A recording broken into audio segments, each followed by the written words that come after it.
ఆనంద ప్రకాష్ రెండు చెంపలు వాయించి తాట తీసి పోలీసులకు అప్పగిస్తూ, ఇన్స్పెక్టర్ గారు, వీడే మా అమ్మాయిని ప్రేమ పేరుతో ట్రాప్ చేసి బ్లాక్మెయిల్ చేశాడు. మా కుటుంబ పరువు తీయాలని చూశాడు. ఎట్టి పరిస్థితులను వీడిని విడిచిపెట్టొద్దు ఇన్స్పెక్టర్ గారు. వీడికి సంబంధించిన కాల్ డేటా మొత్తం కూడా నా కూతురు దగ్గర ఉంది. నేను ఇచ్చిన కంప్లైంట్ ఆధారంగా వీడిని అరెస్ట్ చేసి తీసుకెళ్ళిపోండి అని చెప్పి ఆనంద అంటూ ఉంటే, తప్పకుండా ఆనంద గారు, అమ్మాయిల జీవితాలతో ఆడుకునే ఇలాంటి వాడిని ఎప్పుడూ కూడా మేము క్షమించము, వీడికి తగిన కోటింగ్ ఇస్తాము అని చెప్పి పోలీసులు ప్రకాష్ని అరెస్ట్ చేసి అక్కడి నుండి తీసుకెళ్ళిపోతారు. ఇక ఆ తర్వాత ఆనంద శరణ్య దర్శన్ వాళ్ళ దగ్గరికి వచ్చి వాళ్ళిద్దరిని కూడా దగ్గరికి తీసుకొని హగ్ చేసుకుంటుంది. అమ్మ శరణ్య అని చెప్పి శరణ్యకి ముద్దు పెడుతూ, నా కూతురి జీవితాన్ని కాపాడడం కోసం నీ జీవితాన్ని పణంగా పెట్టావు. నీలాంటి కోడలు దొరకడం నిజంగా నా అదృష్టం అని చెప్పి ఆనంద అంటూ ఉంటే, అప్పుడు శరణ్య, అత్తయ్య గారు, మీరు కూతురు జీవితం నాశనం అవుతుందని తెలిసినా కూడా నాకు దర్శన్ గారికి విడాకులు ఇప్పించాలని అనుకోలేదు. ఒక్క మాట కూడా విడాకుల సంగతి నాకు చెప్పలేదు. నాకంటే మీరే గొప్పవారు అత్తయ్య గారు. మీలాంటి అత్తయ్య దొరకడం నా అదృష్టం అని చెప్పి శరణ్య అంటూ ఉంటుంది. మీ ఇద్దరు కాదు, నేను అదృష్టవంతుని. శరణ్య లాంటి భార్య దొరికినందుకు అదృష్టవంతుని, అలాగే మీలాంటి అమ్మ దొరికినందుకు నేను అదృష్టవంతునమ్మ అని చెప్పి దర్శన్ ఆనందపడిపోతూ ఉంటాడు. ఇంటి దగ్గర అందరూ మన కోసం ఎదురు చూస్తున్నారు. ఇంట్లో బుద్ధి చెప్పాల్సిన వాళ్ళు ఒకరున్నారు. పదండి వెళ్దామని చెప్పి ఆనంద దర్శన్ని శరణ్యాన్ని తీసుకొని ఇంటికి వస్తుంది. అందరూ ఇంటికి వచ్చిన తర్వాత లీలావతి షాకింగ్గా, అదేంటి ఆనంద, శరణ్యకు దర్శన్కి విడాకులు అయిపోయాయి కదా, మరి ఎందుకు తనని ఇంటికి తీసుకుని వచ్చావు? నోటీసుల మీద సంతకం పెట్టేస్తే విడాకులు అయిపోయినట్టే అని జడ్జి గారు చెప్పారు కదా అని అంటూ ఉంటే, అప్పుడు ఆనంద, అక్క, దర్శన్కి శరణ్యకు విడాకులు అవ్వలేదు, అసలు ఏం జరిగిందంటే అని చెప్పి ఆనంద ఆ విడాకుల పేపర్స్ మీద శరణ్య తప్పు సంతకం పెట్టిన విషయం గురించి లీలావతికి చెబుతూ ఉంటుంది. శరణ్య లహరి జీవితం నాశనం అవ్వకూడదని తన జీవితాన్ని పణంగా పెట్టి దర్శన్కి విడాకులు ఇవ్వాలని నిర్ణయించుకుందని చెప్పి ఆనంద శరణ్య చేసిన త్యాగం గురించి ఇంట్లో వాళ్ళందరికీ కూడా చెబుతూ ఉంటుంది. ఇక లహరి, అవును పెద్దమ్మ, వదిన నన్ను కాపాడడం కోసమే అన్నయ్యకి విడాకులు ఇవ్వాలనుకుంది అని చెప్పి అంటూ ఉంటే, అప్పుడు లీలావతి అసలు ఏం జరిగింది లహరి అని చెప్పి అడుగుతూ ఉంటుంది. దాంతో లహరి, ఇన్ని రోజులు నన్ను బ్లాక్మెయిల్ చేసింది మరెవరూ కాదు, నేను ప్రేమించిన ప్రకాష్ పెద్దమ్మ. ప్రకాష్ అనే అతన్ని కొద్ది రోజుల నుండి నేను ప్రేమిస్తున్నాను. అతను ఈ అనన్యతో చేతులు కలిపి కావాలని శరణ్య వదిన జీవితం మీద దెబ్బ కొట్టడం కోసమే నన్ను ట్రాప్ చేశాడని ఈరోజు నాకు అర్థమైంది పెద్దమ్మ. వాళ్ళ కుట్ర తెలుసుకొని ఈ విషయం అమ్మకి చెప్పాలని నేను వస్తూ ఉంటే ఈ అనన్య నా ప్రాణాలు తీయాలని చూసింది అని చెప్పి శరణ్య వదిన దేవత అయితే, ఈ అనన్య మన ఇంటికి పట్టిన భూతం అని చెప్పి లహరి చెబుతూ ఉంటుంది. రోహిత్ ఆనంద వైపు చూస్తూ, పిన్ని, లహరి చెప్పేది నిజమా? అనన్య ఇన్ని కుట్రలు చేసిందని చెప్పి అంటూ ఉంటే, అప్పుడు ఆనంద ఏడుస్తున్నట్టుగా నటిస్తూ, వదిలే రోహిత్, ఏదో తెలియక చేస్తుంటుంది అని చెప్పి అంటూ ఉంటాడు. ప్లీజ్ పిన్ని, దయచేసి నిజం చెప్పు, లహరి చెప్పేది నిజమేనా అని అంటూ ఉంటే, అవును అని చెప్పి ఆనంద అంటూ ఉంటుంది. దాంతో లీలావతి, ఈ అనన్య ఇన్ని రోజులు నా కొడుకు జీవితాన్ని కాపాడిందనుకొని వాడిని సరైన మార్గంలో పెట్టిందనుకొని నేను ఎంతగానో సంబరపడిపోయాను. కానీ ఈ అనన్య ఇంతటి నీచురాలా అని చెప్పి, వస్తే అనన్య, నిన్ను బతకనివ్వని, ఈ ఇంటికి పట్టిన చీడ పురుగు నువ్వు అని చెప్పి అనన్య గొంతు పట్టుకుంటుంది. రోహిత్, ఒక క్షణం కూడా ఇది ఇంట్లో ఉండడానికి వీల్లేదు అని లీలావతి అనగానే, అవునమ్మా, దీన్ని ఇంకా ఎట్టి పరిస్థితులను నేను క్షమించను అని చెప్పి రోహిత్ అంటూ ఉంటాడు.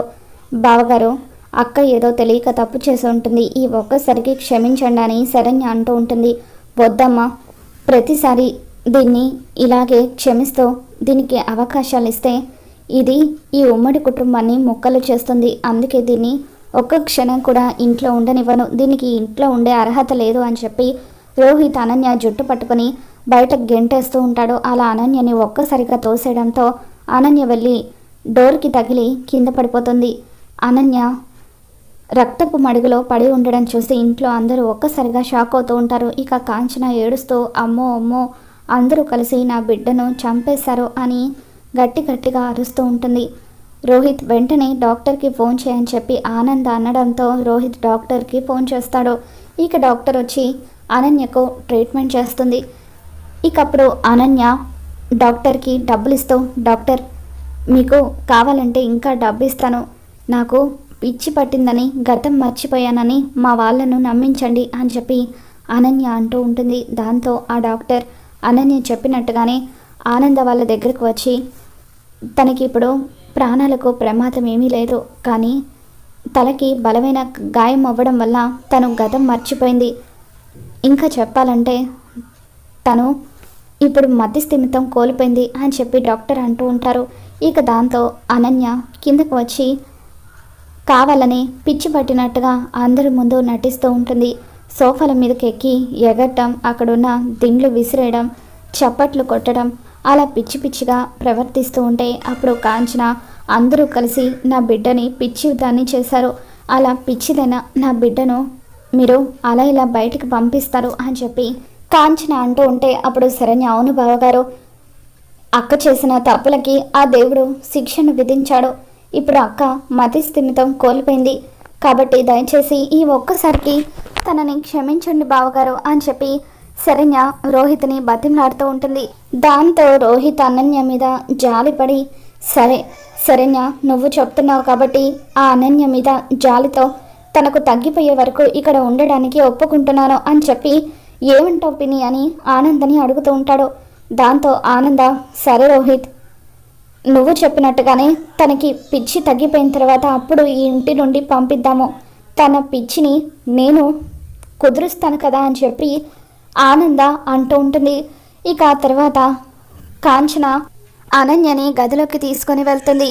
ఇక అనన్య గదిలోకి వెళ్ళిన తర్వాత అమ్మ నేను యాక్టింగ్ చేశానని ఎవరు కూడా పసిగట్టలేదు కదా అని చెప్పి కాంచనని అడుగుతూ ఉంటే అప్పుడు కాంచన లేదే ఎవరు పసిగట్టలేదు, ఒక్క క్షణం నేను కూడా నీ యాక్టింగ్ని చూసి నిజంగానే నీకు పిచ్చి పట్టిందేమో అనుకున్నాను, నువ్వు సైగ చేసే వరకు నాకు కూడా నీ మీద డౌట్ రాలేదు, నిజంగా నువ్వు పిచ్చిదాన్ని అయిపోతే నా పరిస్థితి ఏమవుతుందోనని భయం వేసింది అని చెప్పి కాంచన అంటూ ఉంటే ఇటువంటి పరిస్థితుల్లో కూడా కూతురికి ఏమైందో ఆలోచించకుండా నీ స్వార్థం నువ్వు చూసుకున్నావు చూడు అని చెప్పి అనన్య కాంచన మీద మండిపడుతూ ఉంటే అది సరేలే అమ్మి ఆ విషయం గురించి వదిలేసే, అసలు ఆనందకు నువ్వు చేసిన కుట్ర ఎలా తెలిసిపోయిందని చెప్పి అంటూ ఉంటే అప్పుడు అనన్య నా టైం బాగోలేక ఈరోజు ఆ ప్రకాష్ గారు నేను మాట్లాడుకుంటూ ఉండగా లహరి అక్కడికి వచ్చి మొత్తం కూడా వినేసింది. ఆ లహరి ఆనందకు అన్ని విషయాలు చెప్పేస్తానని నన్నే బ్లాక్మెయిల్ చేసింది, దాంతో దాన్ని కూడా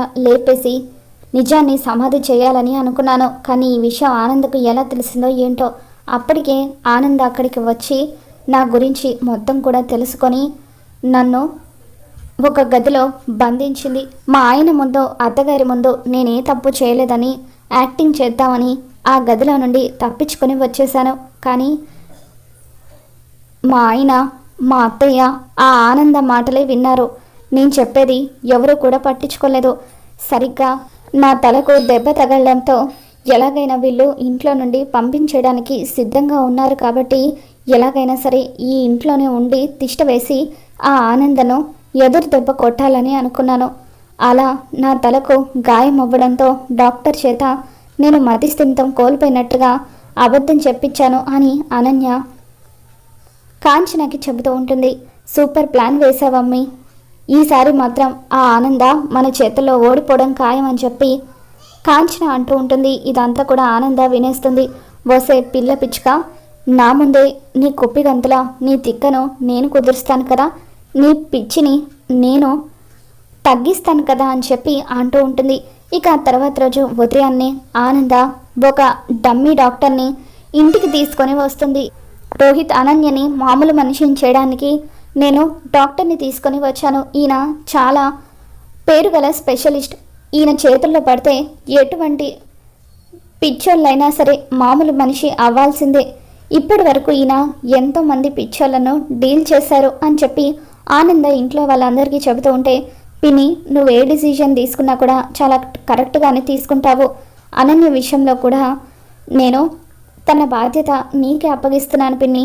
అనన్యకు పిచ్చి తగ్గించే బాధ్యత నీదే అని చెప్పి రోహిత్ అనన్య బాధ్యతని ఆనందకు అప్పగించడంతో అంత నేను చూసుకుంటాను కదా అని చెప్పి ఆనంద అనన్య తిక్క కుదిరిస్తూ, డాక్టర్ మీరు మీ ట్రీట్మెంట్లో భాగంగా ప్రతిరోజు కూడా షాక్ ట్రీట్మెంట్ ఇస్తారు కదా, అలాగే ఈరోజు కూడా అనన్యకు షాక్ ట్రీట్మెంట్ ఇవ్వండి. దెబ్బకు గతం మొత్తం కూడా గుర్తుకు రావాలి అని ఆనంద చెప్పడంతో అంత నేను చూసుకుంటాను కదా మేడం అని చెప్పి అలా అనన్యకు షాక్ ట్రీట్మెంట్ ఇస్తూ ఉంటుంది. ఇక అలా ప్రతిరోజు కూడా అనన్యకు ట్రీట్మెంట్ పేరుతో ఆనంద షాక్ ఇస్తూ ఉంటే ఇక ఆ టార్చర్ని భరించలేక అనన్య, అత్తయ్య గారు దయచేసి నన్ను క్షమించండి, ఇక మీ ముందు నా ఆటలు సాగవని నాకు అర్థమైపోయింది. నేను నిజంగా పిచ్చిదాన్ని కాదు, మీరు ఇంట్లో నుండి వెళ్ళకొట్టకూడదని పిచ్చిదానిలాగా నటిస్తున్నాను అంతే అని చెప్పి ఆ డాక్టర్తో దయచేసి నాకు షాక్ ట్రీట్మెంట్ ఇప్పించొద్దని మీరైనా చెప్పండి అంటూ లీలావతి రోహిత్ వల్ల కాళ్ళు పట్టుకుంటుంది. మరి మొత్తానికి ఆనంద్ అయితే తను పిచ్చి పట్టినట్టుగా నాటకం ఆడుతుందని అనన్య చేతే నిజాన్ని కక్కిస్తుంది. మరి రాబోతున్న ఎపిసోడ్లో ఏం జరగబోతుందో మళ్ళీ మన ఛానల్కి తెలుసుకుందాం. ఈ వీడియో మీకు నచ్చినట్లయితే ఒక లైక్ చేయండి.